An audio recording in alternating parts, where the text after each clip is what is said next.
Blog Talk Radio.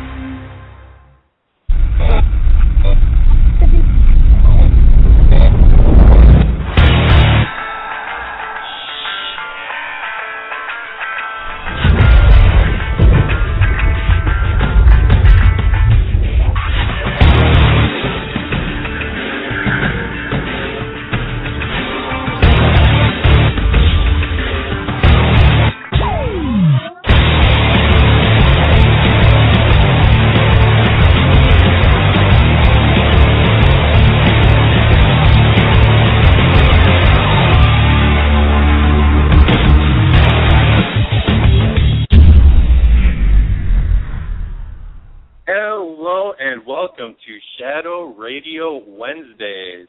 I am your host of the show, Justin from Shadow Chasers Investigations, coming to you live from the state of Indiana, where it's just so hot and so humid.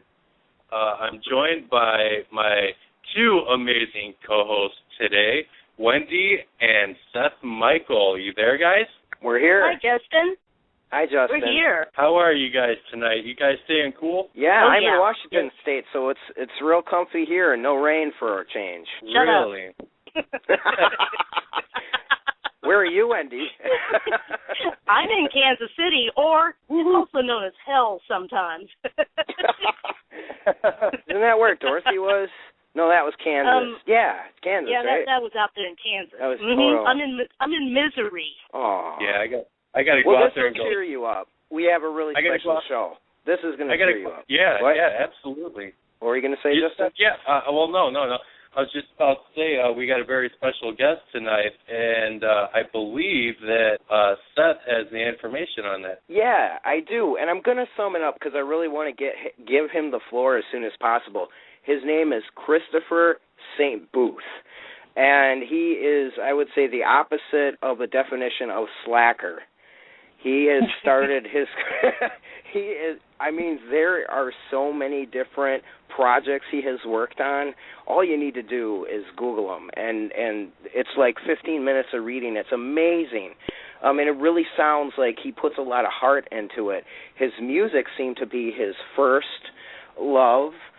When he was about the age of 4, he started strumming his guitar.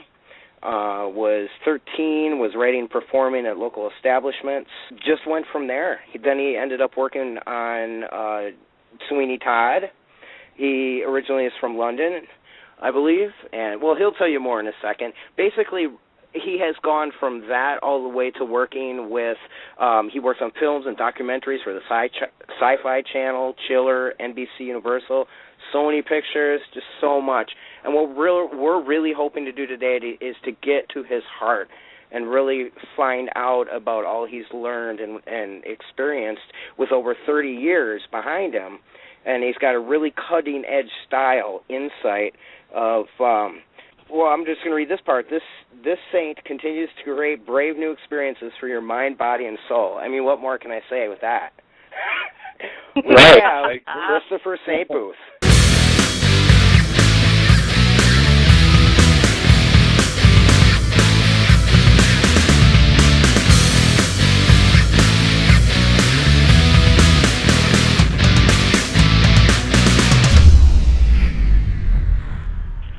Hello, Christopher. Are you with us? Hello. How are you? Hello. E.T. You had quite an applause going.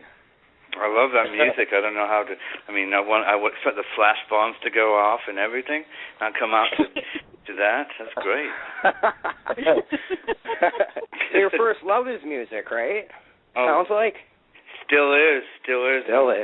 Still thinking about one day getting back on stage. I was a lead singer for a long time, so I miss kicking my mics down around and swinging my microphone. So yeah, it's always. Is it a band you know of?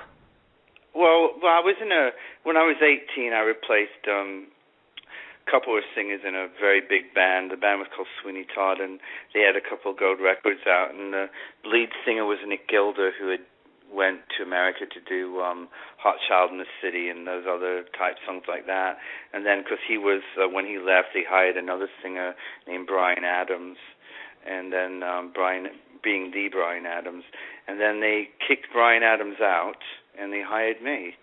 And I took Bryan Adams' place, and then I continued with the band for a long time, and had a couple of records out, and toured all, everywhere, Europe and Canada, and eventually ended up in Los Angeles, where we had our own band and did our own records and stuff. So, yeah, it's been definitely a long road for rock and roll. And then, so from there, then you went into filmmaking? Well, yeah, I mean, being a musician is like even, whatever kind of musician, it still is iffy up and down. I mean, there was more money in movies as far as surviving musically than there was playing the gigs. I mean, back in Los Angeles, you basically had to pay to play, in the clubs, the Troubadour, the Whiskey, the Rainbow, the Starwood, all those, the Roxy, everything down there, which we did play. And there just wasn't a lot of money to survive, so we would take, Philip and I would take side jobs in the movie business, like the art department. We started in the art department in, like big movies, like there was a movie called Dreamscape, which is the biggest one I remember doing, had Eddie Albert and Dennis Quaid, I think it was Randy Quaid in it, one of those dudes.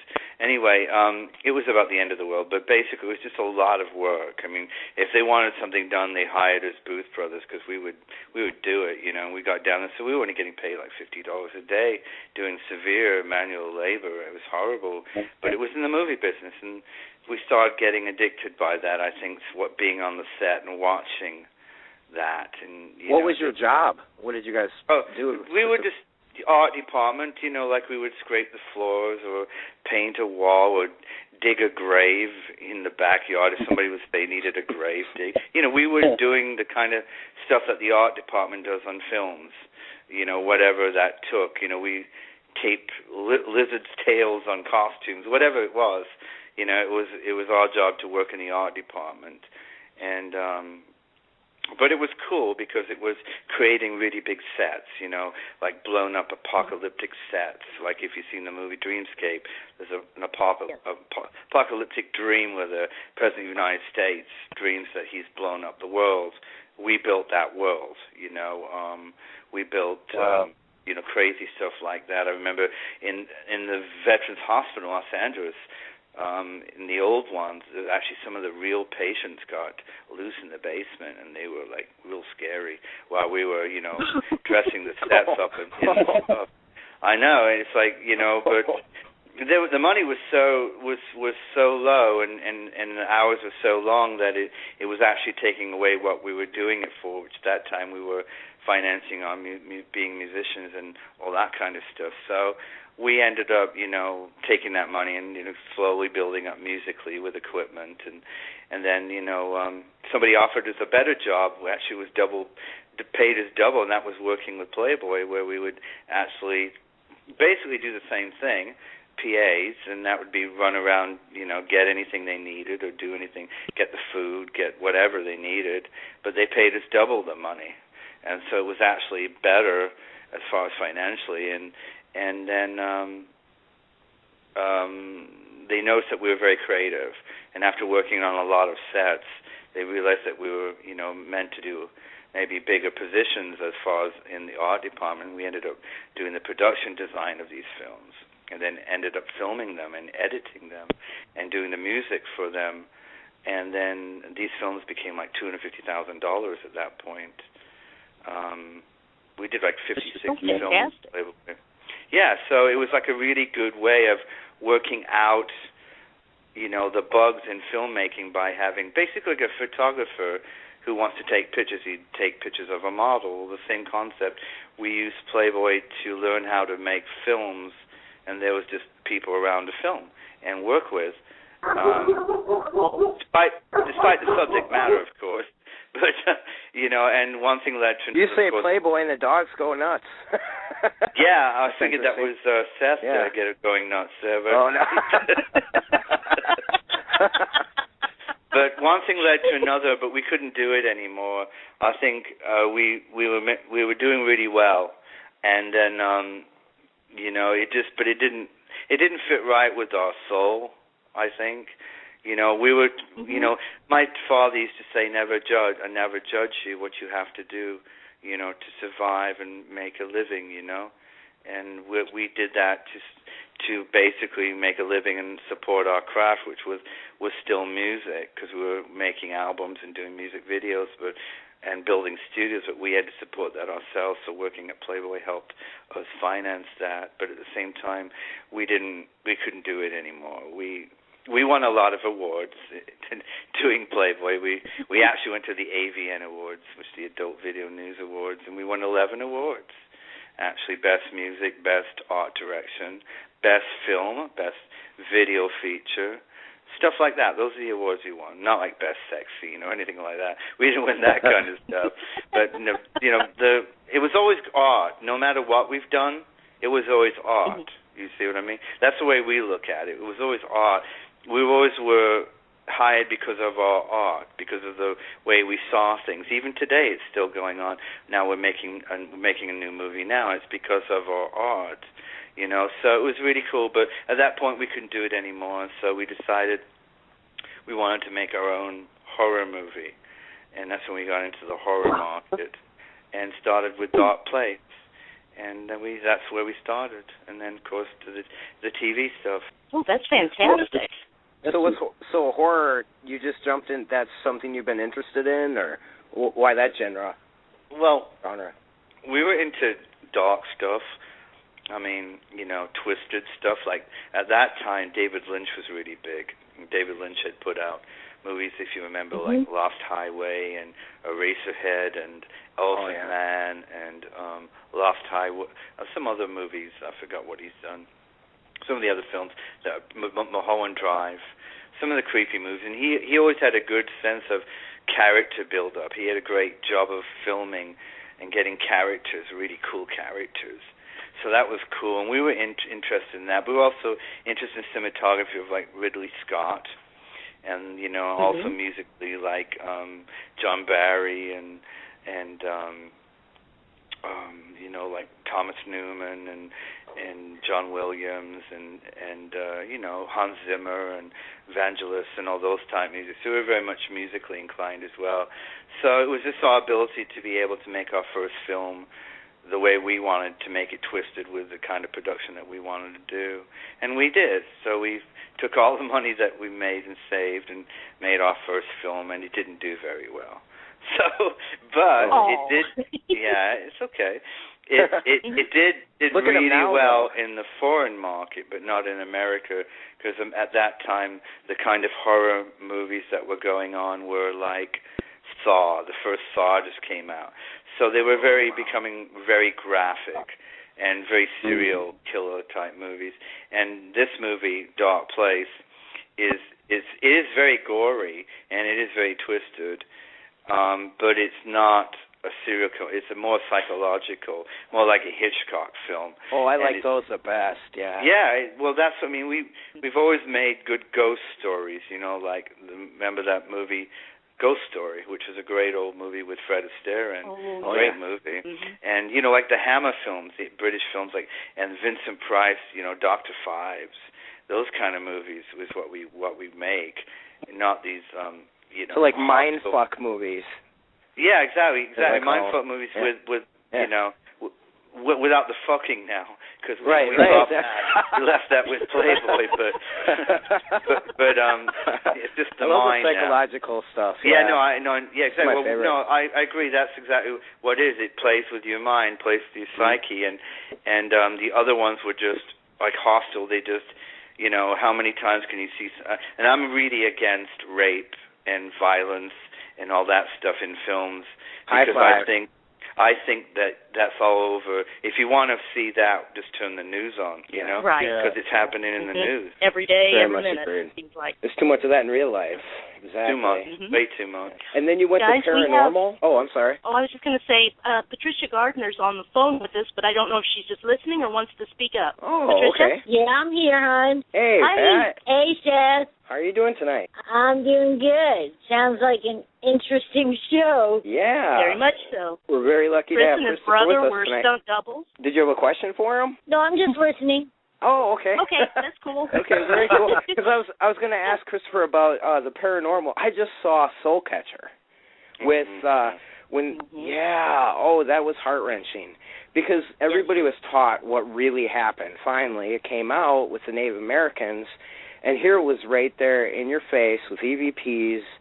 The stories were so real. I mean, there were boarding schools that they put them in. They weren't allowed. Well, they were basically concentration camps. Yeah, that is, America had their heritage.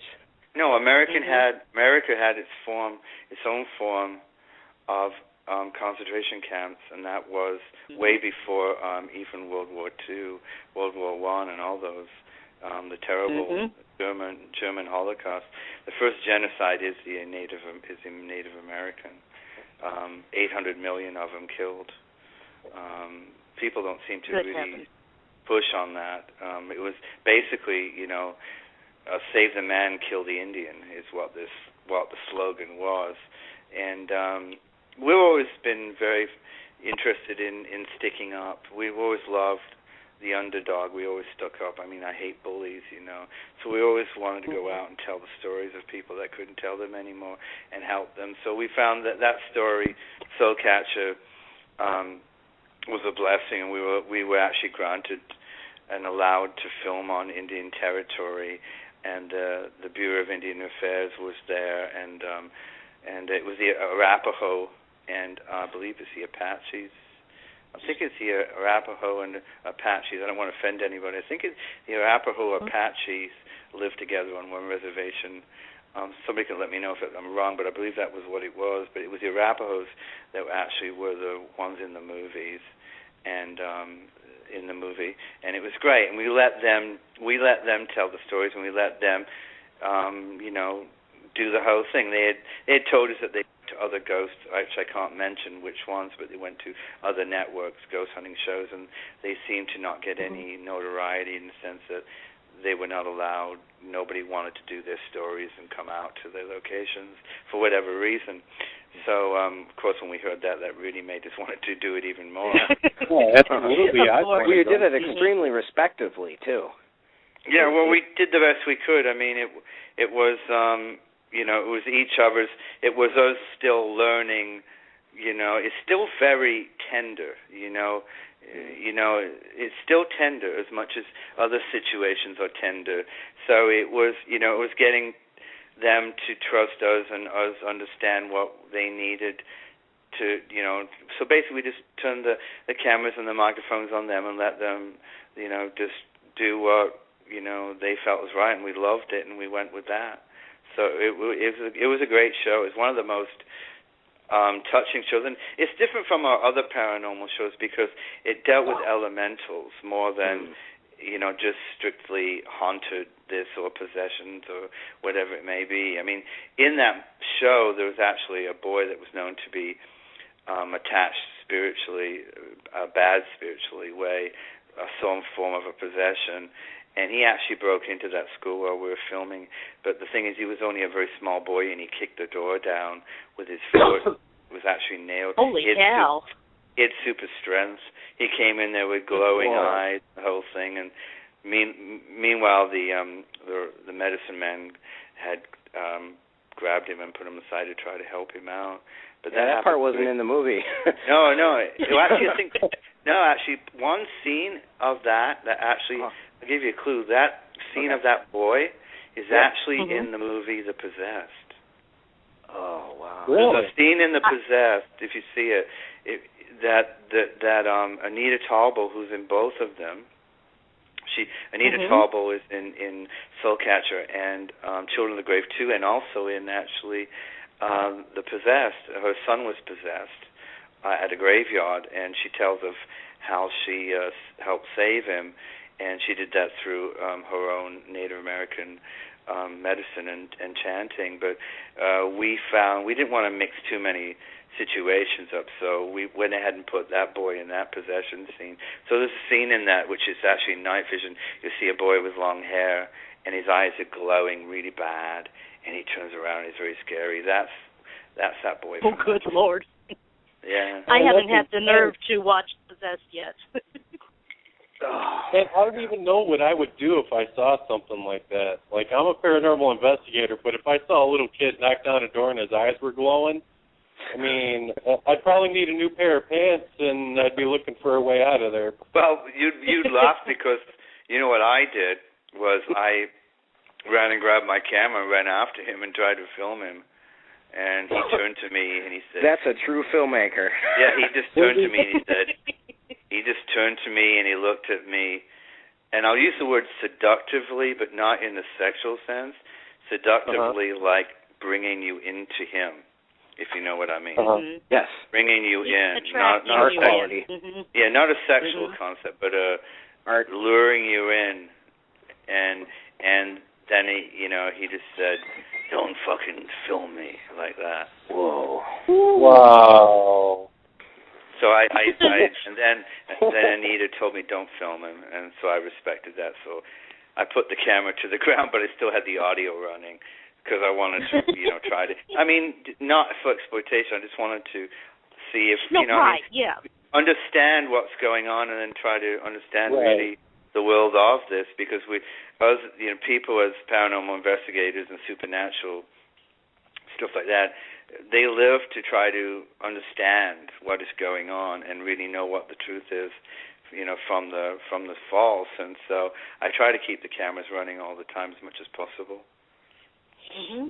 Yeah, By filming whenever I do investigation, I always film all of my investigations. I actually do a YouTube documentary of all of our investigations, but we always try to film the cameras are running from the time we get there till the time we leave, because you never know what you're going to catch. You never know what's going to happen. Anything could happen or nothing could happen. Well, one thing, it'll happen when you turn the camera off. Okay? Oh, yeah. Because that's happened to me. That has happened to me before. And then you get so mad because you turn the damn camera off, Murphyonic laws. They probably know that the camera's off. That's I was trying to remember what is your truth with spirituality and the paranormal? Well, spirituality do you believe spirituality needs to succeed hand in hand next to science of the paranormal? There are people that in the paranormal, there's two ways you go. There's the psychics and sensitive, which is more the spiritual side of it, I suppose, and then there's the scientific side, which, that you don't believe in anything until you have hard, concrete proof, and then it is not abnormal, then it becomes the word paranormal. But the thing is that everybody needs to remember that the people that you're trying to look for and communicate with live in a world called the spiritual world. So there's a big clue that it's very important to have spirituality when you go in there. If you're this is my personal opinion, if you truly are completely void of all belief and faith in anything, and that means you don't have to be Christian or a Jew or a Catholic or a Muslim or whatever else. Void of all faith in anything. I think that you're just not going to be able to lock onto the other world as well as somebody that truly is spiritually open and believes, has more of an open mind. And I know that's kind of a catch-22, but the concept is that you must believe. It's believing is seeing, not seeing is believing. Having a little faith, even if it's just for yourself.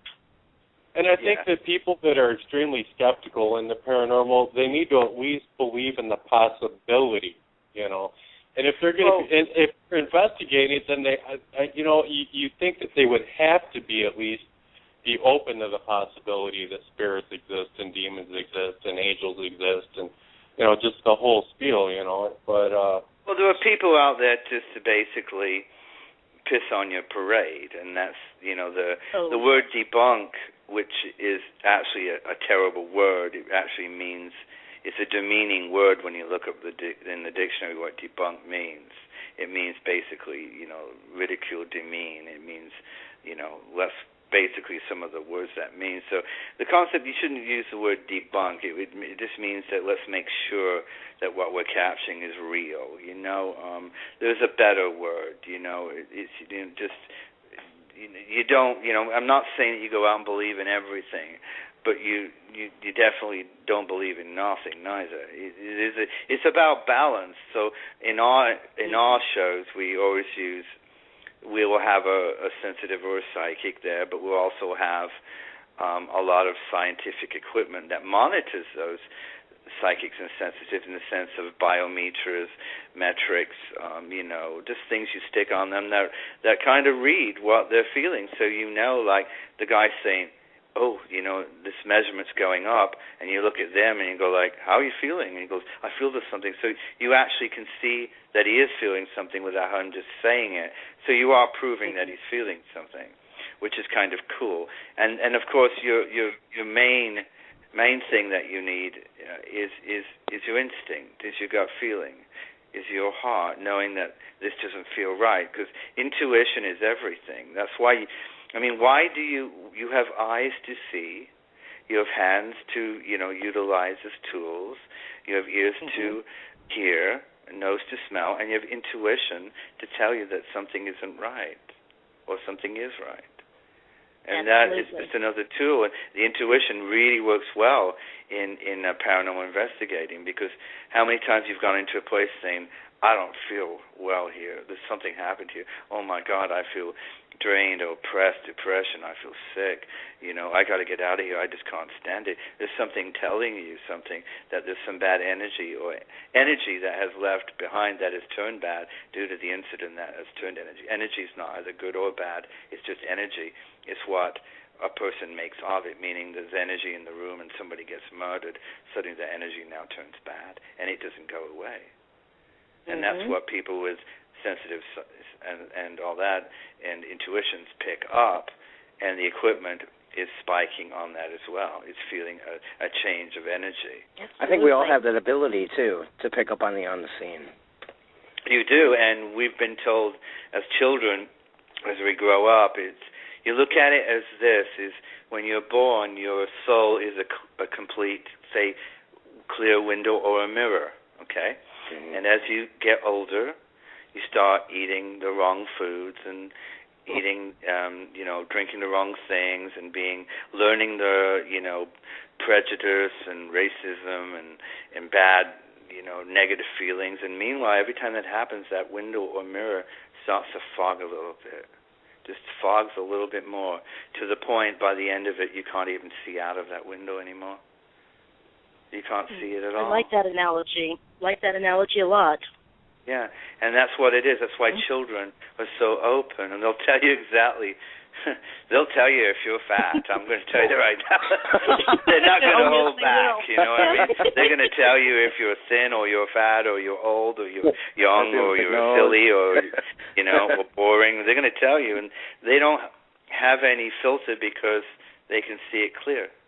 And they also don't justify that it is bad to tell somebody what they're feeling. It's society that tells you, oh, it's bad to do this and bad not to do that, good to do that, kind of thing.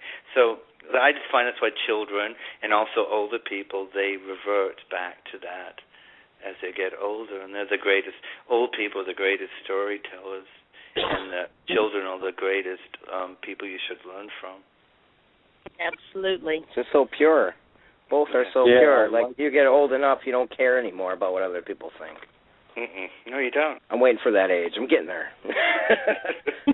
I mean, I'm already there. I could care less. You're already there?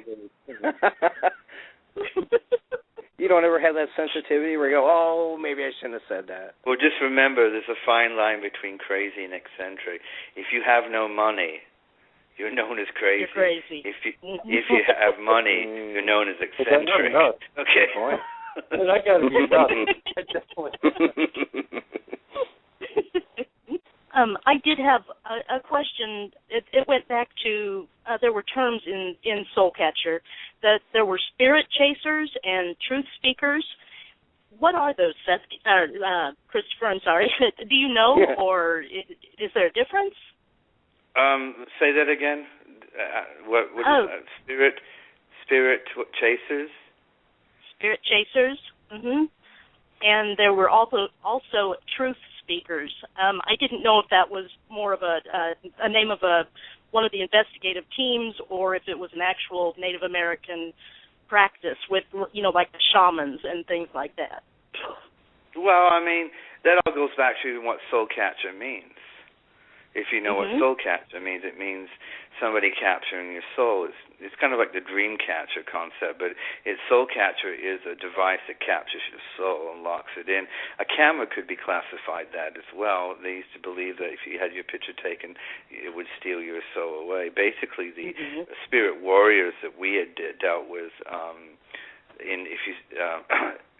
soul catcher has an incredible capture of a very large spiritual warrior that unfolds right in front of your eyes as Anita, one of the Arapaho ghost hunters, gives him an offer of a gift of tobacco, and you can see her lid on the thermal imager. You can see her body temperature running, and then you can see this big thing that unfolds itself.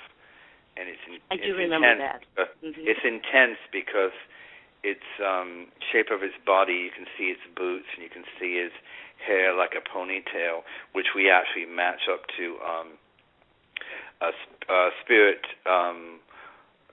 what we called spirit warriors, or some form of, when you go to, if you've gone through Arizona, I don't know if you've gone through Arizona and Utah, you'll see a lot of mountains that really seem to have a lot of faces on them and are shaped like people and bodies. I mean, they're huge too. And we believe, and they believe, they're more like ancient spirits that watch over the land, and that's what they believe. And the shapes of them matched a lot of our shadow people exactly, but they were moving. But when you put them against the rocks, as well as the pictures of the 18th century archives we had of the different kind of warriors we had, they were all identical. And not to mention that the Arapaho team was calling out where to point our cameras before we even knew. They said, if you're trying to capture something, they're over there now. And then when we did, they showed up.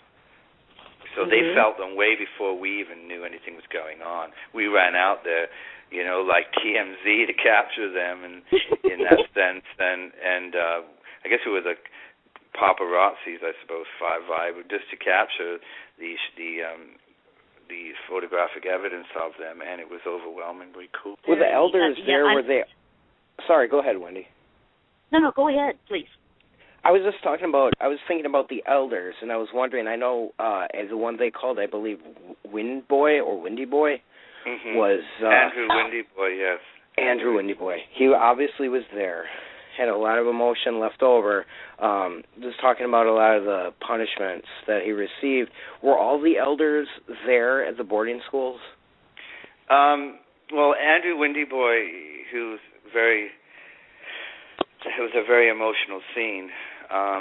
Amongst some of the other ones, they were in several different boarding schools across America. That was based off actually another documentary that they had done. I can't remember the name of it. It's on Soulcatcher. We had got some of the interviews from them because they were so touching, as you know. And Andrew Windy Boy just made you just break down. Yeah. Him, beautiful hair and his beautiful, characteristics of the true Native American, and his beautiful, strong voice of, the Native American, how they enunciate, and all that. And the elders, Mark Tallbear, Mark, and I forgot the other gentleman's name. It's been a while since I've seen the film. But those are the three elders those are the three real elders that were in those two locations that we filmed, and they did a fabulous job too.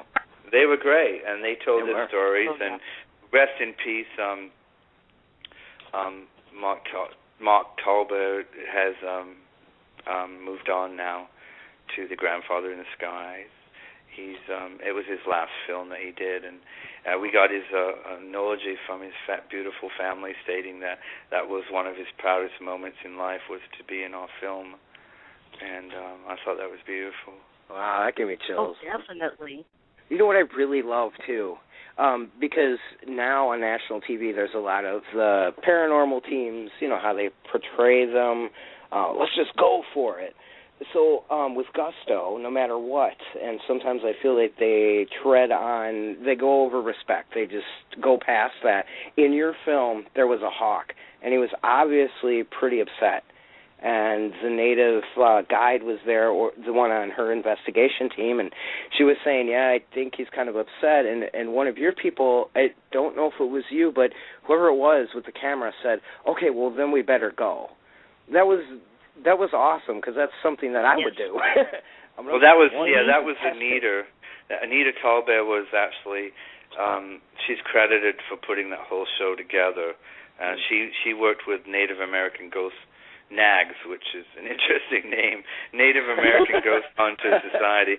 Though, Native Americans do not like the word ghost, so it's actually they're into spirits. The word ghost is a bad word. That's where the whole ghost dance thing came from. Ghost is not a good word. But Philip, that was Philip saying that we need to leave, but that actually was in the territory where there was rumored to be a lot of buried children that was forgotten, that was basically given blankets full of diseases by the Civil War officers, and they knew it too, so they were killing them by giving them blankets that were infected. So, and then they just buried them in a big hole. And that was about 300, I think. Yeah, exactly, yeah. And if you saw the graves that we found, which they actually had on them screaming woman, murdered man, those were the names that were on the tombstones. So that was pretty scary. And of course, I always remember the white, the white shadow figure that we had caught in the bleachers in the auditorium. That was intense. That was very intense. I remember that just like yesterday. What did you feel when you were there? Well, I mean, as long as we're behind a camera, you don't really feel scared. It's kind of like, it's like you're almost like watching it on TV, so you're not as scared. But the minute you put the camera down, then you realize you're really there. And it's like, I know that when we did the Exorcist story, The Haunted Boy, being the only film crew in the world that's gone inside the bedroom of the real exorcist, that was really overwhelming too, and very. Also, coming back to L.A. after filming that, dealing with your psyche, and then, of course, everybody's saying, did you bring something home with you? And you start saying... Thank you so much. Basically making you paranoid and stuff, too, huh? Yeah, well, the thing is you don't know, and the way, those energies work is that your financial status could fail, your car can break down, you can get ill, your children might get hurt or whatever. It can happen in all kind of degrees of bringing some bad energy home with you. So it's really hard to really determine if you brought something bad back with you. The best way to really do it is try to be respectful when you're there. And then also, I remembered leaving in Soul Catcher, leaving the those haunted boarding schools. They pulled over in front of it and stopped the car in the middle of the road. We almost hit them because they just stopped so suddenly. They all got out and they started screaming, the Native American ghost hunters, and they lit the sage and started smudging right there. Oh my! And Anita said that she started getting angry and felt like something was inside her, and so we were smudged again. We were smudged before we went in, smudged when we had left. On The Haunted Boy, we did the other form of being blessed by Bishop James Long, who was on that show, to help us deal with what we might have found there. Did they explain to you what elemental was and a skinwalker was? Because I know that was mentioned too. Well, now elemental is a spirit of the forest, a different form of it's more of an earth spirit. And elemental is more like it could be classified, I suppose, as a fairy or a fae or, those sort of different elementals. A deer woman, which is, a woman that looks like a deer. Little people, like little Georgia terror dolls running after you, sticking on your back. They're called little people. Oh, wonderful. A lot of cases of little people everywhere, hiding in the attics. And, of course, Skinwalker, being, basically different than a shapeshifter, but a Skinwalker, basically the animal of a, Skinwalker's sort of a werewolf-looking half animal, half person, killing. But if you know the truth about Skinwalkers, there's not a lot of proof. There's no hardly any. Even if you've heard Skinwalker Ranch, they really have a hard time proving what's going on out there. They say there's a lot of abnormal lights. There's a lot of weird things going on, but nobody's ever can prove it. And the EVPs, you can never even hear them. So it's just hearsay. And Skinwalkers were really not done by all Native American tribes. There's only a few of them that did that, and they did that to scare away the other tribes and white men. And basically, they would go and they would do a ritual where they would skin a bear or a wolf, same form of shape-shifting too, and they would basically wear that skin, and they would do rituals with peyote. So they would get so much into the spirit of the animal, they would become that animal. And that's the concept of that. So if something came around with you looking like half man and half wolf or half bear or half deer or whatever it may be, it's a chance it was a Native American wearing a skin. But at that point, you weren't going to turn around and look back. You're just going to run, It's just, there's this person that's on peyote running after you, dressed up like an animal. You don't know what it is. And so there's a lot of legend to that. And I'm not saying that if you don't focus enough that you can beckon or you can channel that spirit. I very much believe in channeling and beckoning that in. I'm just saying that, it's a 50-50 chance that it's, it's really basically all human ingredients on Skinwalkers and shapeshifters. Well, that's pretty interesting scratch marks on that. Wasn't it the gymnasium floor? Yes, it was scratch marks over that. Again, we were not sure if there were, cougars or wolves or bears that possibly could have come in. We had no proof if they were animals or they were, some form of whatever it may be. We just went there, filmed, and what we got was pretty. I mean, we did see we got on some of the stuff that I don't think it made in the show. There was like green eyes, like 20 feet up in the air, in the woods. Yes. So either they were attached possibly to some tree or they were something that big. But there were a lot. The truth of it is it felt very weird and very unnerving out there in the middle. First of all, these boarding schools were in the middle of nowhere.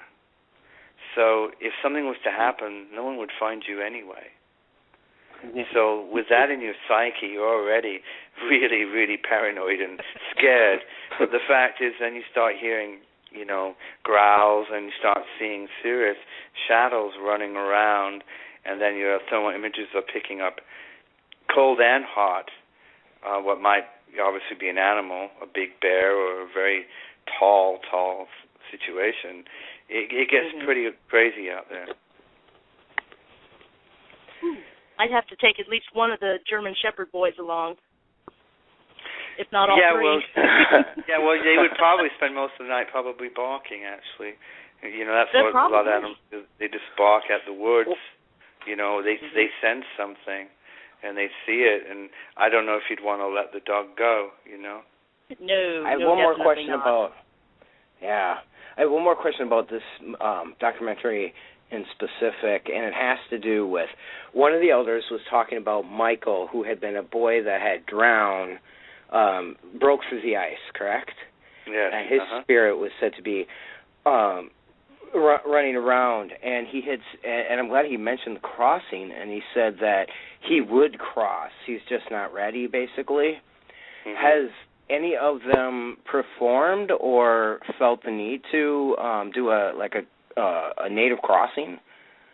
Well, I think yes. I mean, they still talk to him, but they also believe that the crossing is up to the individual spirit. I mean, first of all, they become part of nature. Like, there was a strong vibe out there that right after we filmed that, there was this really huge, gigantic, incredible dragonfly fly right down. It was a beautiful shot too.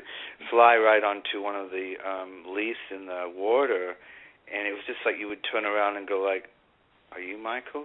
Because you felt like that. It almost felt like it was looking at you, and you know, in a spirit form. I mean, that's the main thing is you turn. It's an earth situation, so you turn into the spirit, so you evolve into spirit.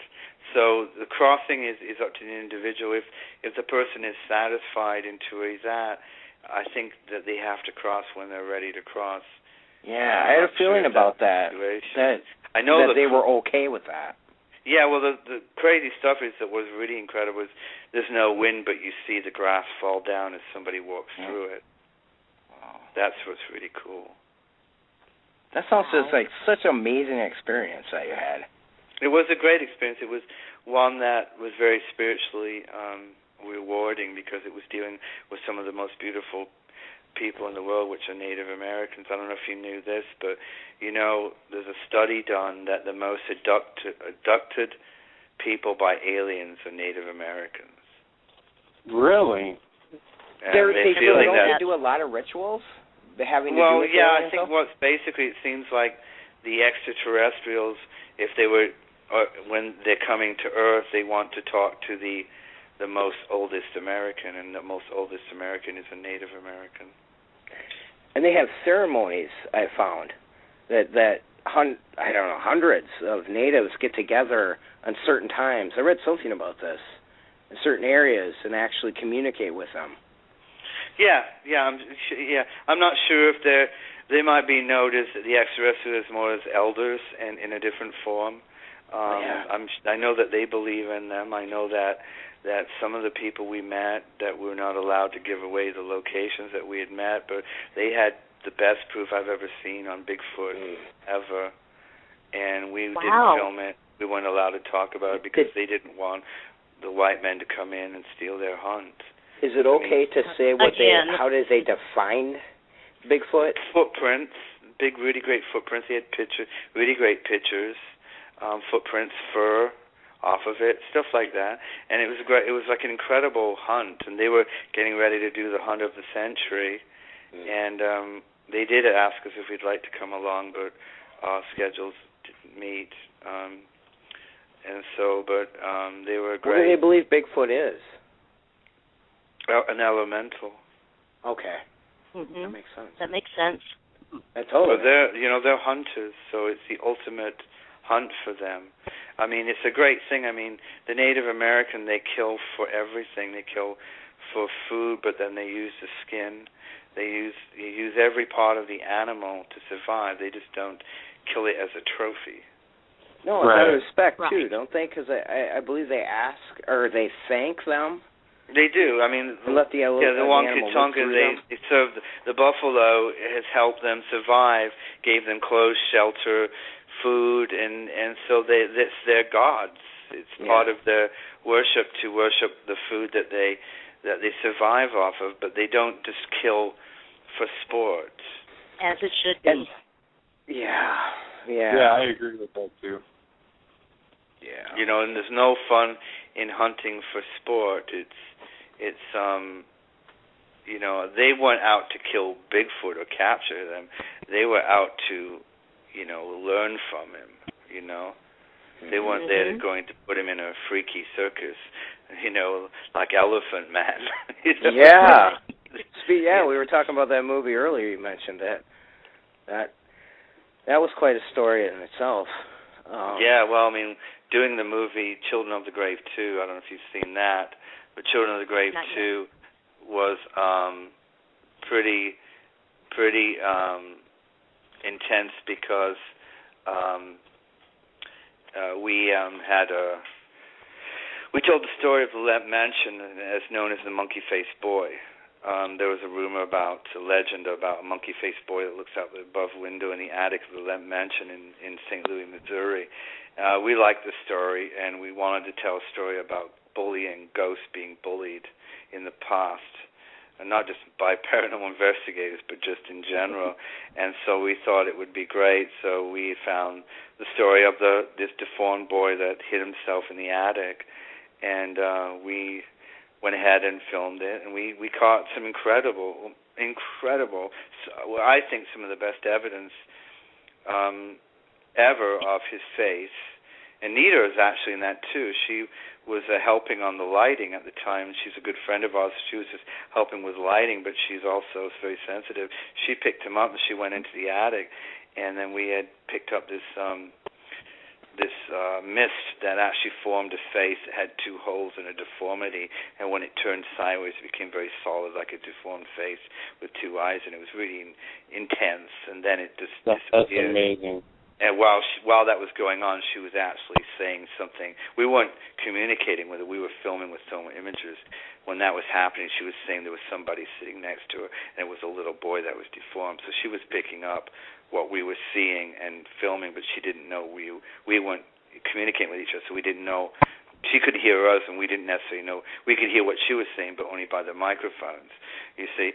So when that story was all finished, we wanted somebody to tell that boy's story, and we found a boy in Louisville, Kentucky.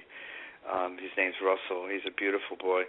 He has neurofibrosis, which is basically elephantitis, and he's very deformed on the face. He looks a lot like the Elephant Man. And, like Rocky.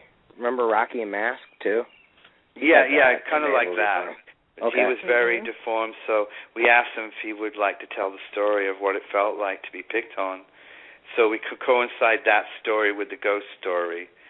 So it turned out really beautiful because interviewing Russell, it was really beautiful because with his mom didn't even know half the stuff that he was scared of and had happened to him to interviewing him. And I said, would you ever hide like that boy did? And then his mom says, my son doesn't ever hide. And he said, Mom, I do hide all the time. I do hide. I do get. Oh, wow. So it got really powerful and really tender, and it just gets very deep into what it's like to be picked on, and this boy is so brave. He's one of my best friends now, actually. I see him every year at the conventions, so we stay in touch with him. That's fantastic. I'm a little confused. How did he show up? Because you were doing that with the spirit, but then how did you meet him? Well, we met him at he actually is a ghost hunter.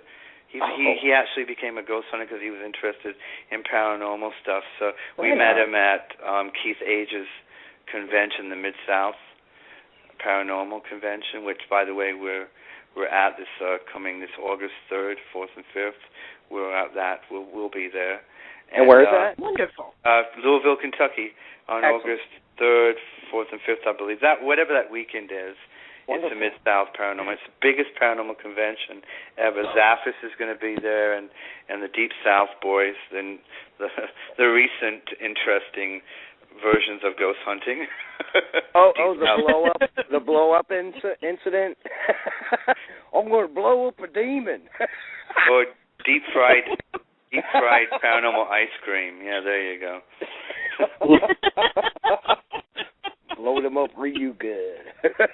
Yeah, well, it is what it is, but they're going to be there. And John Zaffis, the amazing John Zaffis, is going to be there, and a bunch of a lot of GHI is going to be there. Joe and Paul and Scott's going to be there.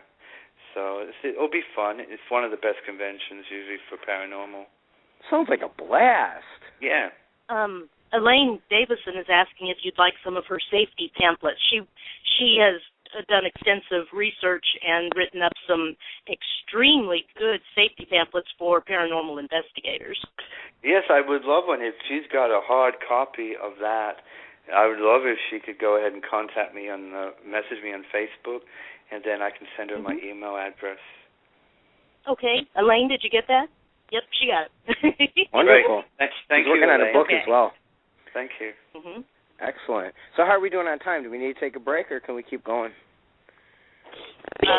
We got an hour, but I'm good. Okay.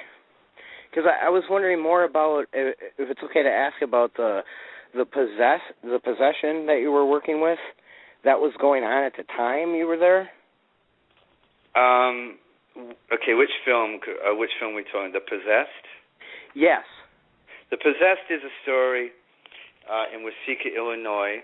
If you know, small town Waseca, Illinois. This really happened in 1877. It's the first documented possession or reincarnation, depending on how you look at it. The Dalai Lama 13th Dalai Lama recognized it as being a reincarnation, authentic reincarnation. It's a story about an 18-year-old girl that dies in an insane asylum, and 12 years later possesses a 13-year-old girl and becomes her. And she becomes so much like her, she moves into the family of the dead girl. So the parents recognize her as their dead daughter because she knows everything. She knows her favorite color, her favorite hat, her friends, everything. That's about the creepiest thing I've ever heard in my entire life. Yeah, Sorry, it's a story. It's actually... Justin's been around. Yes, a journal, a diary journal that's out, and it's a true story, and it's intense. And we went to both of the houses of both girls, the 18-year-old and the 13. I think she was coming over. She was 13 or 14, one of those ages. We went to both those houses, and we investigated both the houses. And we found some of the family that's still living that even met the possessed girl. And she told us that, her family told her to stay away from her because she was evil and she was crazy and possessed and stuff. So it was real creepy. And we did some incredible EVP work in the Mary Roth is a house that we got most of the EVPs and some great. I would say shadow faces, but more like, I don't want to call them shadow faces because they're more depicted in their imagery. They form a lot, and we just got a lot of real incredible evidence, a lot of sad evidence to a lot of EVPs that there's no children allowed on our sets at all. There's only one time we used a 13-year-old child in the show Children of the Grave, and that's because her parents were psychics too, and they came along with her, and we also were dealing with children's spirits, so we thought it would be nice to bring a child to, sing nursery rhymes and play ball with the child. So that's the only time we use the children. I'm dead against bringing children to haunted locations because, especially coming of age, which is between 12 and 15, that's the most dangerous time. No, where in Illinois did this happen? Waseca. Okay, because literally Illinois is like right behind my house. I'm over here in Indiana, around the Chicagoland area, Lake County, Indiana. Yeah, Waseca is probably about 3 or 4 hours from you. Yeah, I'm thinking so. Yeah, actually, there's Keith Age is doing a show there. I think this weekend. He's doing 2 sessions there. He's bringing in like 10 people at a time to do a special hunt with him in that same house. It's a creepy house. I felt sick in the house. I needed to get out of the house as fast as possible. So I just didn't feel good in the house at all. And some of the EVPs I had mentioned why we don't have children in our sets is that when we got back to LA to go through everything to put the show together, The Possessed, one of the EVPs, which we didn't put in the show, due to, I think, respect for the people that were still living of the family, it was, Mommy, why is Daddy doing this to me? Oh, wow. Oh, God. So you could see why we couldn't really go that direction. Right. I mean, trust me, we did go back, and we did get into that, and I'm not going to really use the words, but we did get into what that entails in the sense of asking questions and looking for evidence. And we got some crazy stuff off of Bill's equipment. At that time, the Paranormal Puck was just came out, and the Ovilus wand was, when we did that film, was very in testing and working. We also used Bill's digital dowsing, his biometric stuff, and all that. We used Rick Hayes as a psychic, who was great, and he was really torn with what he had found. But we got a lot of words that come out of that thing that actually backed up that claim. I'll use the word. A lot of words, and there's no way of really proving it. I mean, and unfortunately, some of the family's still living, so you can't really say, "Hey, your great granddad was." You can't really do that, especially for insurance reasons. But we did want to get involved in that to help the closure. So we did get involved in the right kind of questions that we asked. Basically, she was known as a demon in that town because she was possessed by this 18-year-old girl that killed herself. I don't know if she killed herself or she fell down. There's no really evidence of it. She actually did it herself or she fell down. But she was into bleeding, so she had a lot of pet leeches. Leeches were very big back then, so they still are today, but that was basically the main medicine. So she stuck them on. She had stuck them on her face, and she did all kinds of crazy stuff. But she ended up bleeding to death in an asylum in Peoria, and then she possessed this girl. And she had the same problems as this other girl. So it was kind of like an American haunting tale, so to speak, that she came in to the other girl to help her get over what she was doing, because she was going through the same thing. That's where the other situation might have came into play. But the same thing is, it was pretty much her father had put her in an asylum and died in it, so he felt guilt about putting her in the asylum, and she had come back to tell her father to please let that go and be cool. But when she came back, the father was died, so we actually was joined by the father's spirit in the house as well, and he was banging through the whole night, and he was, and so basically the town had called her a demon, and she didn't feel she was a demon. She felt she was more like an angel because she was there to help the other girl. There was times of scariness, don't get me wrong, but she was there to help the girl get over her catatonic, her epileptic, different situations she was involved in. They both were catatonic. They both were epileptic. Okay, and because epilepsy. They were different. They were deemed as evil and possessed because people didn't understand. So basically, like the monkey face boy, quote unquote. Exactly. Well, same kind of thing. So when she came back to help her get over, she was really frail. And after she depossessed her left spirit, so to speak, that girl was healthy. So whatever energy she brought into her healed her. So she wanted to be known as an angel. So basically our take on it was to clarify to her closing that she was not a devil. She was an angel. And when we brought that to the attention through, our communications with her, we felt closure was made. Oh, that's really good. cool. That's good. Yeah.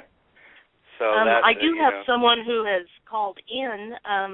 Would you want to try to take a call real quick? Sure. Okay. I think my next interview is actually not at 11. It's actually at 12 Eastern Standard Time. Right. Yeah, okay, area code 561. Oh, sorry.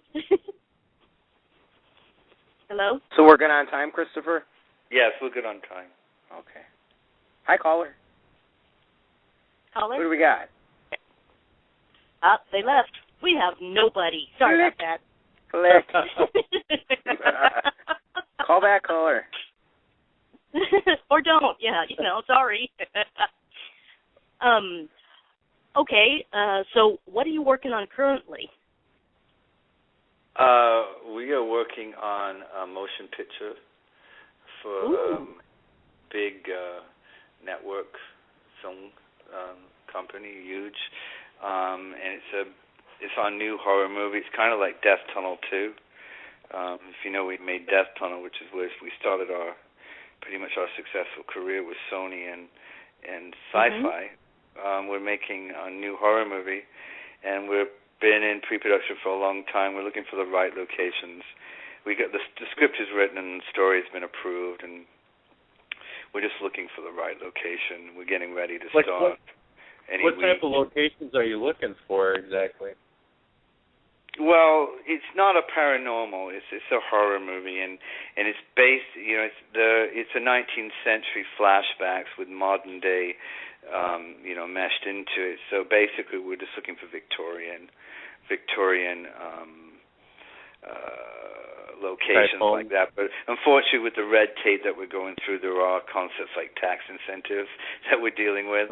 So that's why we might have to shoot it in different cities that we would not ordinarily shoot it in, because of the investors need the tax incentives and stuff like that. So it's a lot of red tape. Trust me, if there wasn't this fucking red tape, we already had this film shot by now. Okay, but there's a lot of red tape when you're dealing with millions of dollars and banks and people and SAG and unions and guilds and divas and deemed divanesses and all kinds of stuff. Woo! But the story is fabulous, and it's based on true events, and it's going to be really creepy, and it's an idea that hasn't been done yet in the horror field, and it's going to be along the lines of like a movie like Sinister, or The Conjuring, or Insidious. It's so based on true story, but it's based on real events of what happened, and it basically is happening again in the modern day. And it's really creepy, and it's going to be really scary, and it's going to be very, going to be really great with the production as far as the wardrobe, because I get to do some really great, Dracula-type wardrobe-type cool stuff like that in it, as well as very some great neat sets and props. So it's going to be great. Okay, our caller is back. I'll see if we can get him on again. Area code 561. Are you with us? Hello? Nope, they hung up again. Okay. Sorry about that again, then. A shy person, huh? Must be, yes. Either that, or they're just getting a horrible signal on their cell phone. That could be as well. I think there's storms out there in different spots, too. Oh, thank you, June. June Nixon from out in Seattle area is in the chat room now. Hi, June. She's where I first learned of you, Christopher. She had you on one of her talk shows. About a year or so ago. Lovely. Yeah, with Todd Kurtz. Our old buddy Todd. Yeah. I actually went back and actually listened to that, and I actually didn't get because I do about a million things at once. I was listening to a bunch of it, and you were talking about, I believe you were talking about the demonic, like you were talking about demons and such. A lot on that show, I believe. That might have been the Haunted Boy. Yeah, the Haunted Boy, which is crazy. So, was there anything new you wanted to share with us today, this evening? Yeah, I've got me a pair of real nice underwear. And I let everybody know that. Underwear or underoos? Because those are really cool when you get the superhero ones and adult size. God. You've been looking. Hulk, Superman, Aquaman. No, it's Iron Man. Iron Man. If I'm going to wear underwear, I'm not wearing anything to do with a fish, okay? It's all iron, baby. Aquaman. That's where we're going. Don't be putting down Aquaman. It goes all He's the got way a lot to to the do down Playboy there. Mansion. Yeah. Ghost undies. From where you were when you began until now, with all the spiritual experiences you had, what would you say you've changed your perspective? Yeah, I think that Death Tunnel, filming Death Tunnel in Wayville Sanatorium, was a very paranormal. There's two forms of spirituality in some senses, but only one. I guess it's there's a spiritual realm of, which is an interesting concept even when you think about that, if the underworld or the other world or the spiritual realm is the same as the heavenly spiritual world, because it could be all connected. I would imagine where we're going in this spiritual world is the one that's in paranormal, is that they're trapped. where the other spiritual world is that they've gotten out towards the light, which means heaven. So the concept of being spiritually in the paranormal, I think the Wayville Sanatorium, which is one of the most incredible locations, is the one that really deemed the believability of paranormal and really got very obsessed and excited with it. As far as spirituality, that has been growing for a long time. I had played Jesus in a music video when I was 33, so that spirituality kind of took a little bit of a... I'm not Jesus, but I play one on TV. Oh, you do? That's good. Are you a car salesman? I mean, as if I were you. I was going to say you're a car salesman.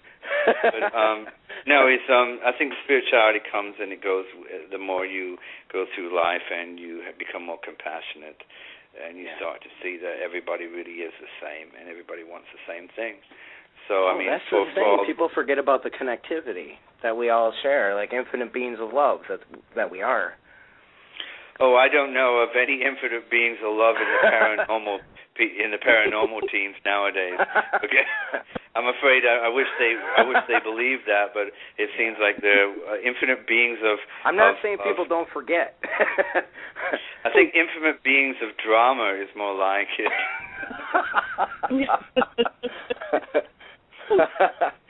That's them not being their higher selves. I got to say that. That's what my perception is. No, exactly. I think we all have the capability of it. Oh, well, we do. And you know what's really sad is that when you figure that out, you start to feel really, I don't use the word sorry, but you maybe won't say that because that's kind of judging, and we don't want to judge. You feel lucky that you found it. Yeah. Not because you wouldn't want to say you feel sorry for someone that didn't, because then you're judging. I would say grateful. Yeah, you just feel grateful that you found it, and you try to help everybody else find it. Well, I do this little trick, and I don't know if it works or not, but it seems to have results. I don't know. So if there's somebody that I'm having a really difficult time with, they're doing something I just don't feel, it's like total injustice, paranormal field or not, I imagine talking to their higher selves, them, just in their pure sense, and several times they've come back and turned around 360, and it's not anything magical. It's just reaching out to them. They're pure them. So who knows? They'll have a tendency to come around. Yeah. If they let their ego and pride down, they're finally ready to become conscious. I mean, I think one of the most incredible things that recently has happened is I had the pleasure to see Dalai Lama, and that was pretty intense. And one thing he said that really stuck. He said a lot of great things, but one thing he really said that I thought was really incredible was if you murder one person, you're put in jail and classified as a murderer. If you kill 100,000 or up to 1 million, you are free and you're classified as a hero.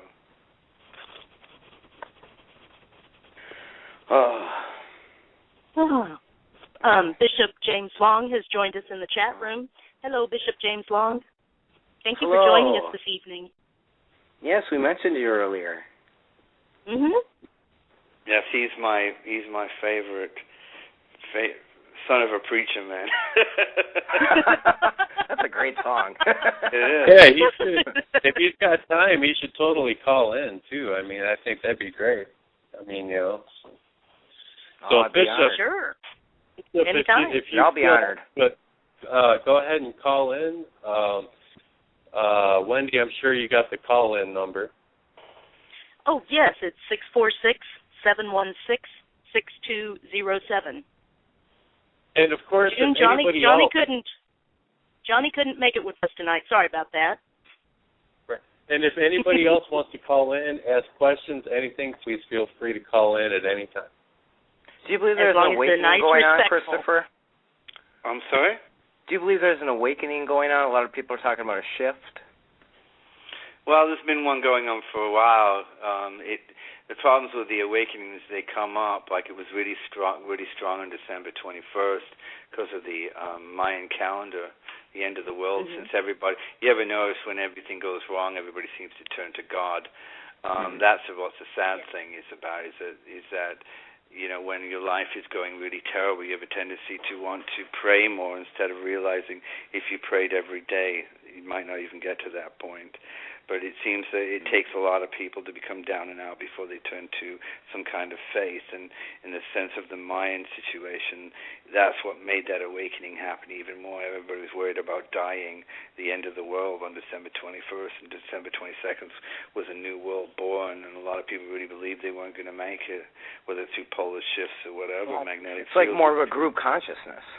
Yeah, so, I mean, there is an awakening going on by far, and I think it's beautiful, and as much as we see a lot of negativity going on in the world there, I think I see a lot of positivity too. And I think the first thing to do is to probably get rid of AOL, because I don't think it seems to have anything good to ever say anymore.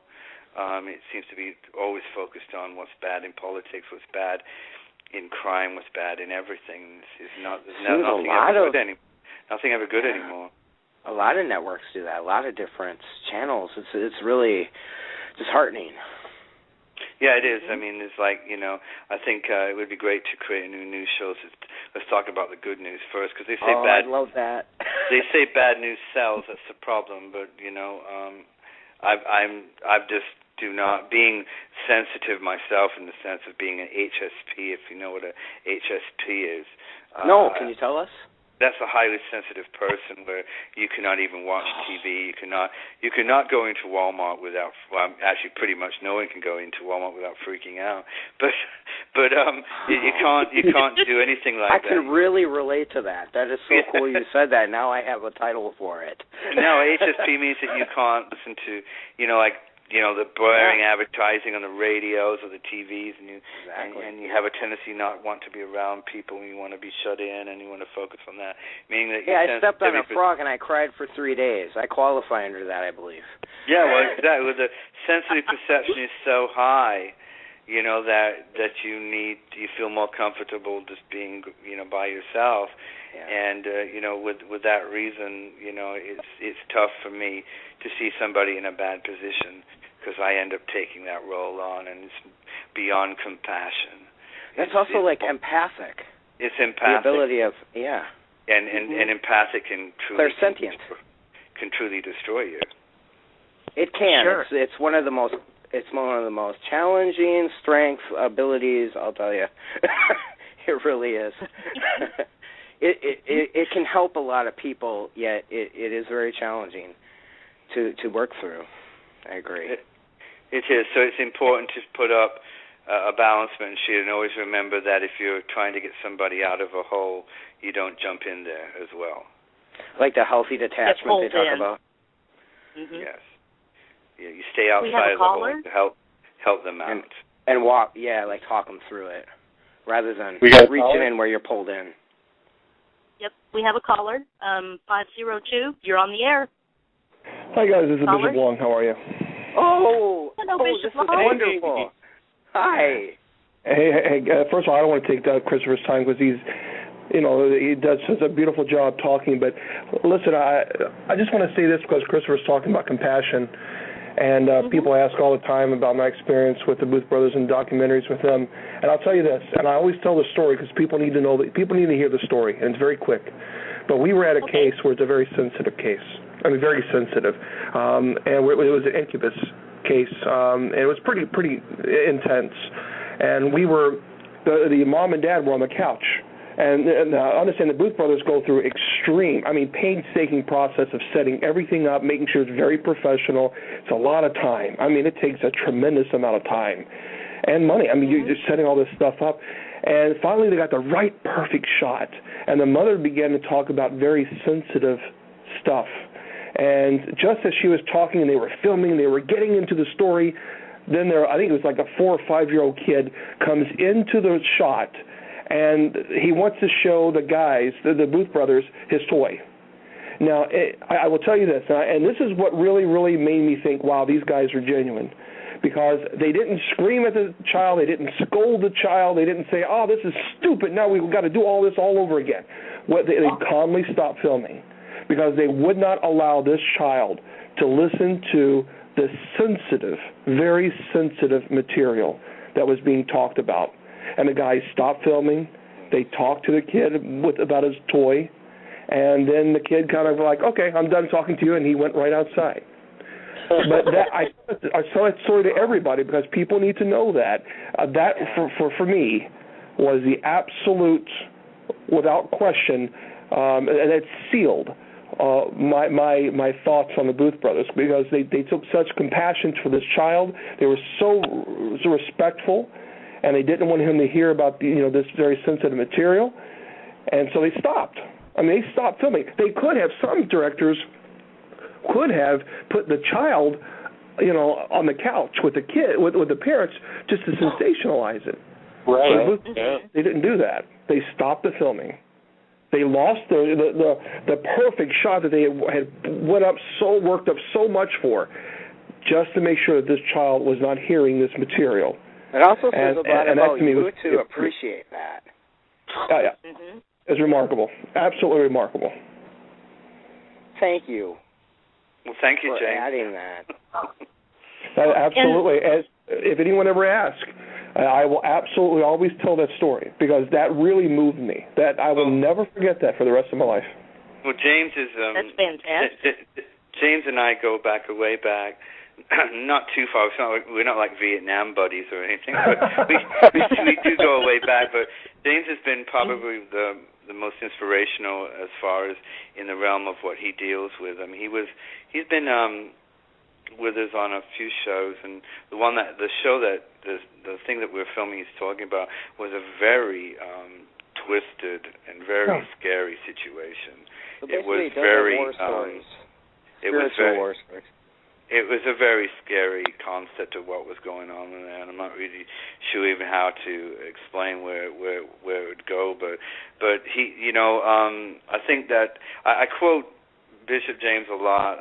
I always remember when he tells me a lot about what the devil is doing, and he was very helpful when we ended up doing the real Exorcist case, because we were dealing with a lot of serious players involved in that. I mean, bad players in the sense of evil people and just, twisted and liars and all kinds of stuff that goes involved in the territory in that, And I always just remembered, that the things that James had told us to keep us straight to even make it through that. Well, I appreciate that. I'm here to help, but I don't want to take much of your time at all. But I just wanted to let your listeners know that. So when they support the Booth brothers, when they support their work, they should know that they're supporting people who are genuine. And I will stand very firm and vouch for them any day, because that moment when they stopped and took care of that child, that to me that's all I needed to know. That's all I needed to know. That was the ultimate. That was the ultimate. So please support them, and because they're the genuine guys.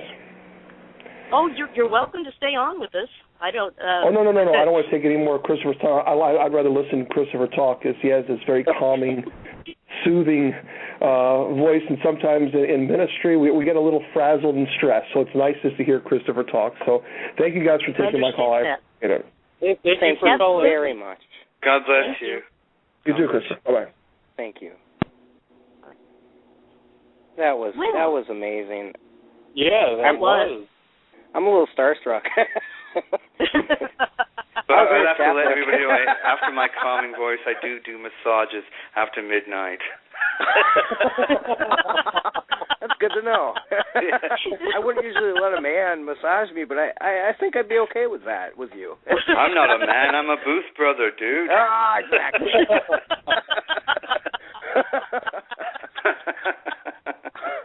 With his ghostly underoos, yeah.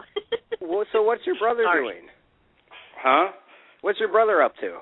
Getting massaged. Perfect. No, he's spending time with his beautiful wife, Ivana. And Phil's been he had written the script for our new movie that we're working on, and he's getting ready to film it, and we should we're scheduled to film this in September. We're actually a year behind on this film right now, due to the red tape that's all involved in making a multi-million-dollar picture. At least for us independently, takes a lot of red tape, and also because of the stories that we're doing, and we want it the way we want it, and right. The studios are letting us do the way we want it. They basically said, we need you to do it the way you guys want to do it. And so we're taking a little bit more time than we had planned on, but we're looking forward to filming it. It should get started, be filming hopefully by September, and it will be on the Sci-Fi Network. It will be their original movie of 2014. Cannot wait. Oh, that's cool. Now we're going to have to and watch then also closely the great for news is I have a very special person that is going to visit me for 18 days on July 1st, and that's my son, Gabriel, my little 5-year-old, coming to visit me. Yay! What a great name! Yes. Yeah, he's named after Peter Gabriel, actually. Excellent. I love the Soul Peter album. Gabriel. But Gabriel, the Saint Gabriel, is couldn't be any more, more joyous to think about that. But I haven't seen Gabriel for 6 months. Yeah, he's only 5, so he's gonna have his 6th birthday with me down here, and I'm excited to. So gonna spend a few weeks pinching his chubby cheeks and biting his toes. That's perfect. That is absolutely wonderful. It is. Yeah. I mean, life is it is what it is. We all have to be. I don't know how Bishop James. I don't know if he's still out there, but I don't know how he does it. I read all the time that he does a lot of hospice work. I don't know how he does it. I think I asked him. I think I asked you, James, this when I saw you at I think did I see you at Dead Winter Con? I think I saw you at one of those shows. Anyway, how he, being empathic or HSP, you pick up other people's, worries and sadness. And I just asked him, I don't know how you can do that and turn that off at the end of the day. It's hard. You have to really have a lot of faith. Yeah, faith. That's where you really need the faith to carry you, I think. Faith, he's he's saying in chat that he is a very strong INFJ. I'm not good with abbreviations. What does that mean? I don't know. I thought maybe do you know what that means, Christopher? But, in INFJ. I don't know. I don't know what could say it is. It's a personality test. Yeah. He says it's a personality test. Well, he knows my personality well, but no, he's just one of those people that's just natural love. He's just love. Yeah, very much so. Yeah, I mean, we became friends forever. I think the minute I met him.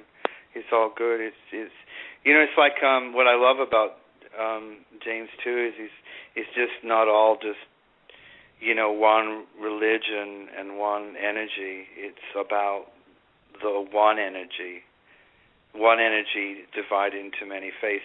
There's James might want to get involved in this in the chat room, but I went to a spiritual center in Los Angeles, and what I loved about it is that it's beautiful. Gandhi's ashes are buried there, some of them, and it's like a beautiful spiritual retreat.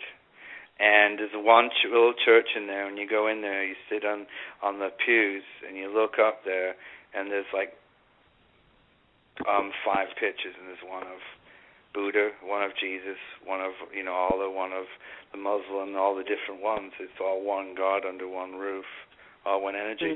And to me, that was really beautiful because it was like, God is the same but has many different names. And that's what's beautiful about it, because that's when we truly make each other all one. Is when we, to say somebody else is not, God is not real and yours is truly not right, because then you're completely going against what you're standing for, where you're supposed to be, all for one. Yeah, I completely agree with you. I believe in that stuff. I believe in energy and just beautiful. I believe God, good is God without one O, Mhm. Yeah, Yes, I completely agree with that. Bishop Long saying that he loves developing one spirituality and it needs growth and nurturing. And it's going to be on one of our shows someday. Which I'm happy about as well. That's why I posted our Facebook page.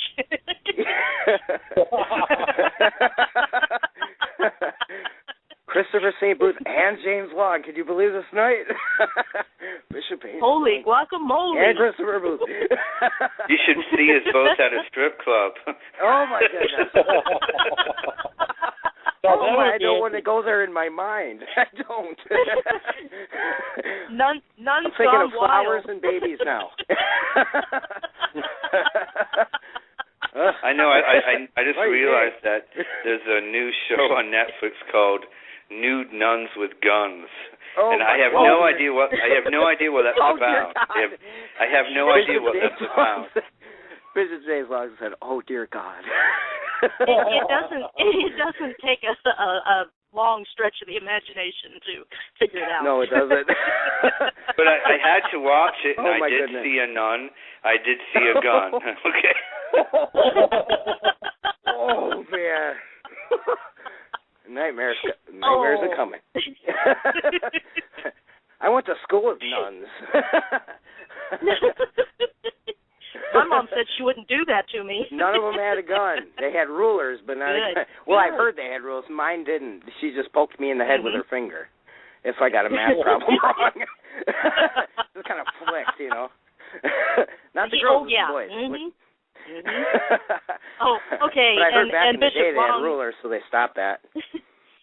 Bishop Long now has a new title for you guys: the Bishop and Saint Crossing Lines. Oh, I like that. Oh, that's wonderful. I like that. Naughty Booth.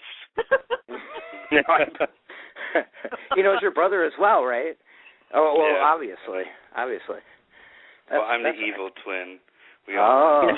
I'm the dog son. Well, the audience that doesn't know he's actually a twin. No. It's just saying that. Mhm. I was just going to let you know that my telephone is beeping, so that might mean that my battery will be dead any time. So if I drop out, it's not me. It's the Obama administration pulling my battery out of my phone because of my nude nun joke. I hate when that happens. I know. I don't think Obama cares about nuns. No, well, I really appreciate. From what I've heard.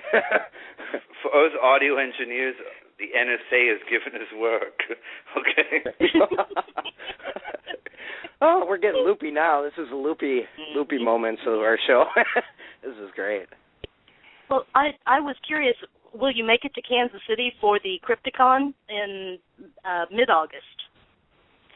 I think we'll be in prep at that point. I know that we're doing Mid-South Paranormal on August 3rd, 5th. I know we're doing Tri-Cities, Tim Malley's event at the end of August. And I know that we're doing a big thing in Bethlehem, Pennsylvania, Parafest on September 6th. Huge show that is. It's got like it's got us, it's got True Blood, it's got The Walking Dead, it's got all those people like that. It's got everybody. We were supposed to do Days of the Dead next week, but I can't do it because I'm prepping on the film, as well as I have my beautiful Gabriel boy coming in. That's not going to happen. Oh, so. yes. Yeah. Yeah, I can't. I refuse to work when Gabriel comes into town, so I can't do that. I think that's why I like you so much. That's very stand up. Well, I love him and I miss him so much. Oh, I haven't seen him for a long time, so we have a lot of video games to play. Oh, yeah, catch up on. Oh, that's great. A lot of conversations too, I'm sure. Yeah, he's just learning. He's a little bit behind in his speaking, so I'm trying to help him through it. He's a little scattered like me, I think. So he needs a little help pronunciating. He's can't say his what does he say? He can't say F or PH, so he's using S. So like he wants to play with my iPhone. So I goes, I want to play with your iPhone. So it's so cute. It's really cute. I'll miss that when he grows out of that. But right now I'm enjoying every word he pronounces wrong.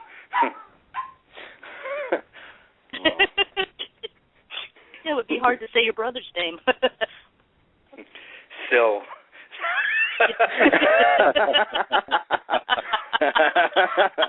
That works for me. Yep.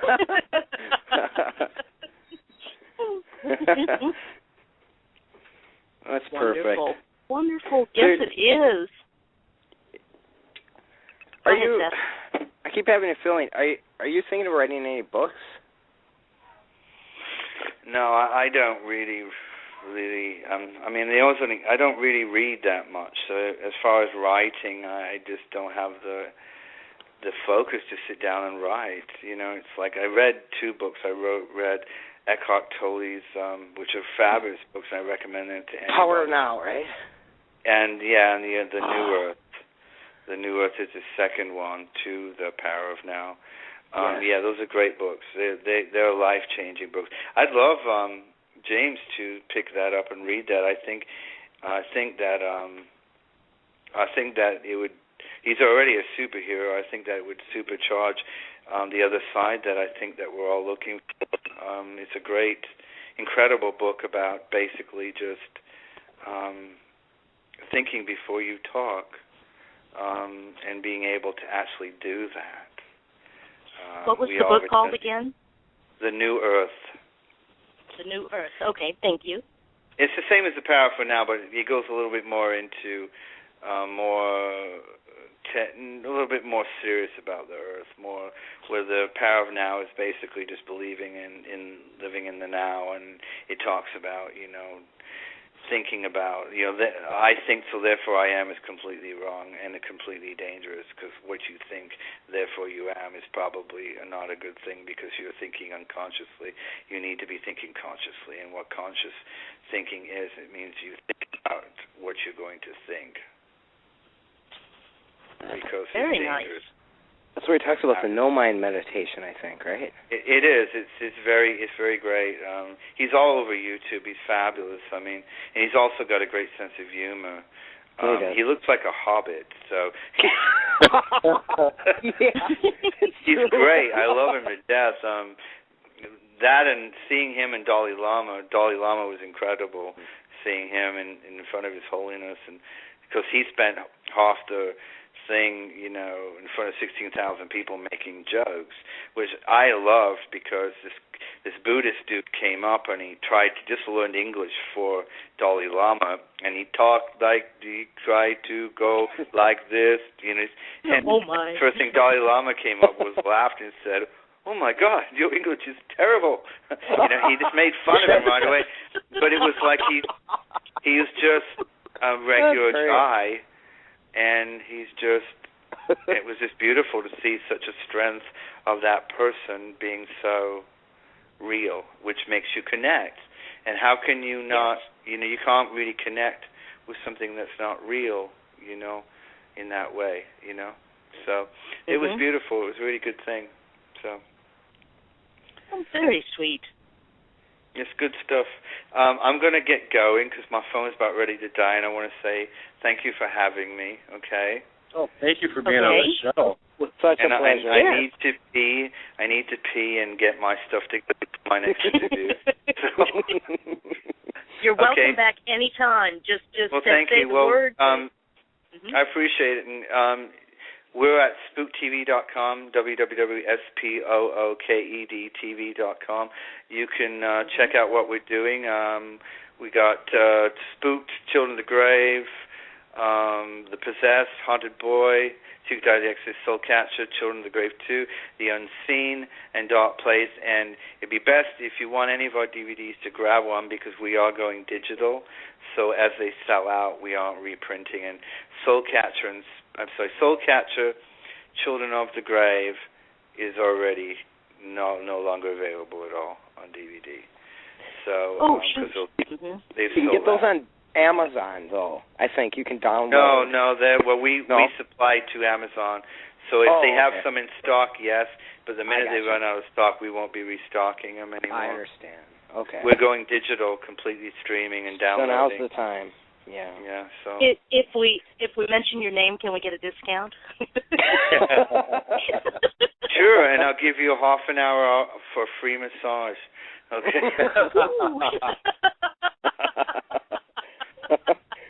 Thank you again so much for being on, and it was just much. You're such a very solid person and very down to earth and very intelligent, I would say as well. And very calming. Just I've just seen a lot and gone through a lot, and I really believe that the best way to help is to inspire and to and listen and then share the positivity, not take. There's too many takers. I work in an industry that all they do is take. Oh yeah. They take 3/4 of the budget themselves, and we have nothing left to even make a movie. This is the world that we deal with. But it is business is business. That doesn't stop it. We're the kind of people that actually, put our fees in half or put them on the back end so we can still make the film because there's not enough money to make a film by the time they take all their money. All the agents, it takes their money. But it's because we actually live to make it in an art form more than the money. I don't need $1 million. I just need to pay the rent. That's it. Right. Beautiful. Right. Mm-hmm. We look forward to more from you. Okay. Well, Absolutely. God bless you. Thank you, guys. Thank God you. bless you. Bless you. Okay. Bye-bye. Goodbye. Yeah, bye-bye. Very, very heartwarming person. Oh, yeah, golly, I know. yes.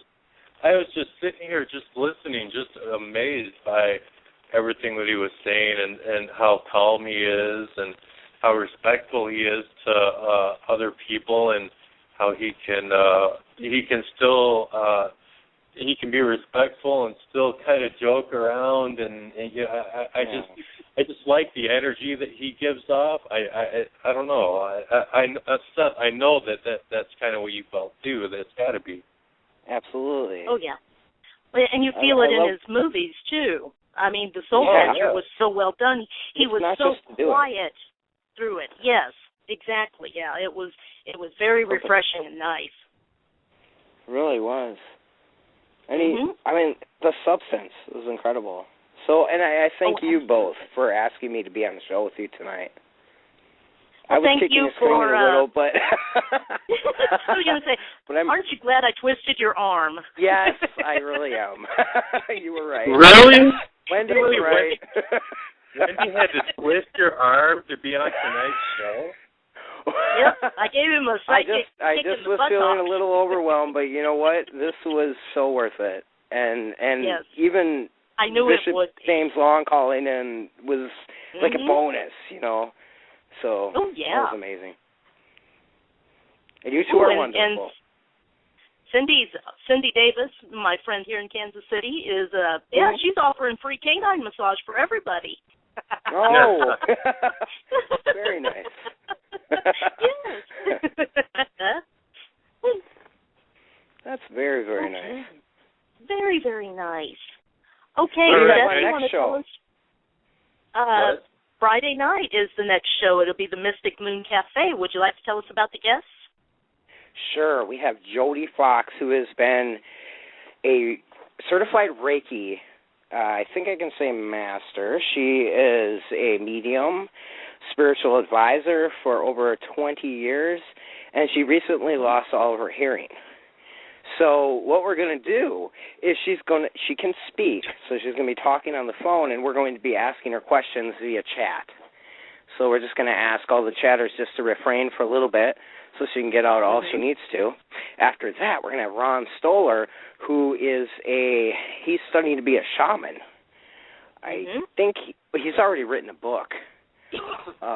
Please forgive me, I forgot the name off the top of my head.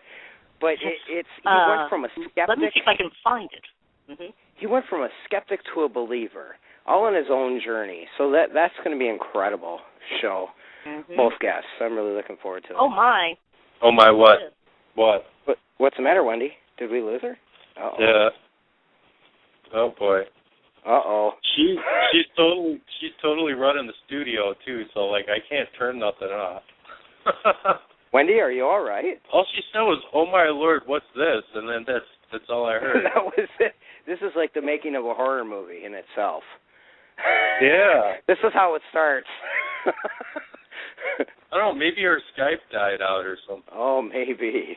I guess it's just you and I. I can't see chat. I mean, can you see the chat rooms? Are you logged on a computer? Yes, I can do that. Are we almost?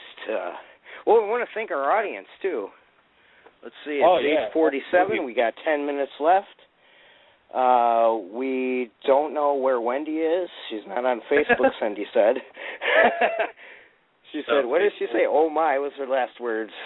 So, I'm sure she'll be back real soon. They're having weather issues, Kristen's thinking. Or are they? Oh, she's asking. We don't know. Yeah, you know what? I haven't checked radar since like 4 o'clock, because I do the whole storm chasing thing, and I just, since I'm doing, we were doing the radio show, and I'm like, there's no point to me even looking at radar, because if I see something truly amazing that I'd want to go film, I can't, because, don't get me wrong, I mean, this is where I want to be, but, when there's a really good storm out there that can be filmed, it's just kind of like, I don't know. When you just have so much. Yeah, when you just have so much that you want to do. Twister? They had storm. I think that's the only movie in history they have a storm chaser on it. Oh yeah. So is that kind of what you do?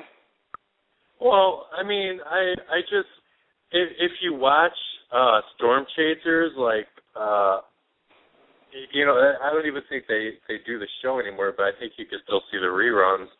But pretty much, I'll check radar and I'll track storm cells, and then I'll go and try and intercept a cell. I won't intercept a tornado because I don't have one of those $200,000 tornado intercept vehicles, but I'll go and intercept a cell just so I can film it, film the wall cloud, take pictures, just stuff like that. I mean, it's very, it can be very scary, but it can be, I don't know, it's kind of like a rush, Wow. Is it anything like having to do with spirits, the same kind of thing? Can you compare it? No, I mean, it's very, very different. Like, when you're chased, like, you ever go outside when it's really windy and a storm's coming and you can kind of feel the energy, and it's kind of like, that's kind of like an exciting rush. You're not really scared. Yeah, adrenaline. But when you're in a haunted location and you're doing an investigation, you're picking up on the energies at the location you're at. And when, like, if you're investigating like a room or something all by yourself, and you get that fear factor, it's just apples and oranges. It's just two completely different things. But as far as I was thinking about as far as the two together, and I think I mentioned this to you before, is I'd really like to conduct an investigation during an electrical storm. Yes, you have, but not in front of a full audience. So this is amazing. I think that would be amazing, because lightning generates so much electricity and spreads so much energy in the area that it's at. If you're in a haunted location when that's happening, I just wonder what would happen, if activity would pick up or if it would go down, or. Sorry about that noise. Yeah. Did you drop us? Hi, Wendy. Welcome Hey, back. you're Hi. What happened? Well, I had no idea. I guess it was my phone, but it was just squealing in my ear. I could hear nothing else, so I hung up and called back in. Is that why you were saying, didn't you say oh my or something to that effect? Yes, yes I did. Yeah. I don't know if it was just in my, I honestly have no idea what that was. Huh. I mean, we didn't hear nothing. That, everybody. We just heard you saying, "Oh my, what's that?" And then we didn't hear you. We're like, "What the hell?" It was like great for a paranormal radio show, though. It was really perfect. Yeah. It was retribution for me, saying the thing about the nuns and things. Sorry about that.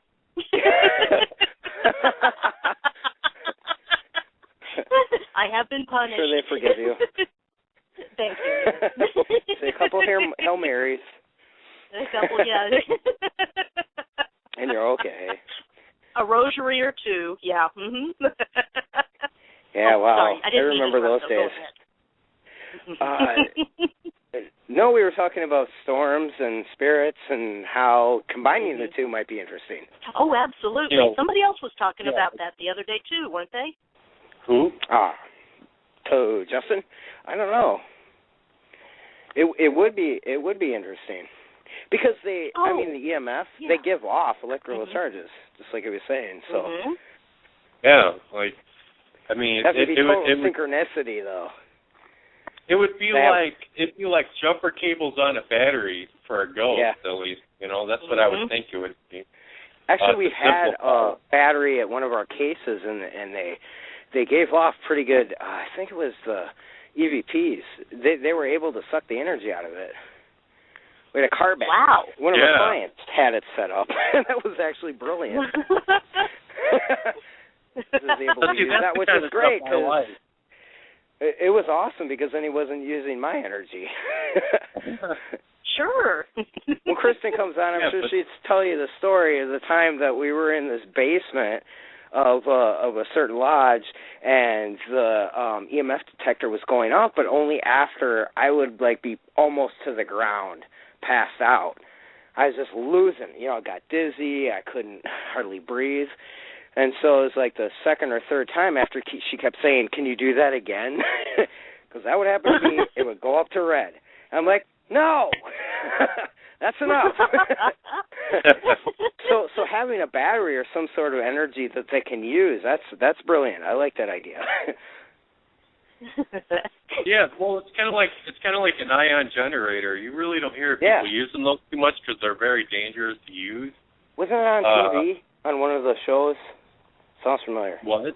Yeah, well, the ion generator. Yeah, they use them on a couple paranormal shows. A lot of paranormal investigators use them, but if you don't use them right, you can electrocute yourself and kill yourself with it. How is it supposed to use properly? You know what? Your guess is as good as mine. I haven't used one, but it's basically the same concept. It'll emit energy in the air or in the area. It releases energy. And then it's for the spirits, so the spirits can draw that energy so they can manifest or move something or do whatever it is they're going to do. But, that's why I really want to do that whole thing. I want to do the investigation sometime, somewhere during a storm, because there's so much energy being released during like a thunderstorm that, you would think that activity would increase. And I really want to test that theory, Okay. I think you will. Very good. Because you want it so much. I think whatever we really want, we get. If you work hard enough for it. What was that? And I think actually I know a way that you can plan it, and it's pretty much right around springtime when tornado season sets in. You get a lot of supercells down over by Tornado Alley, and you get a lot of cells out here, and so you can plan investigations.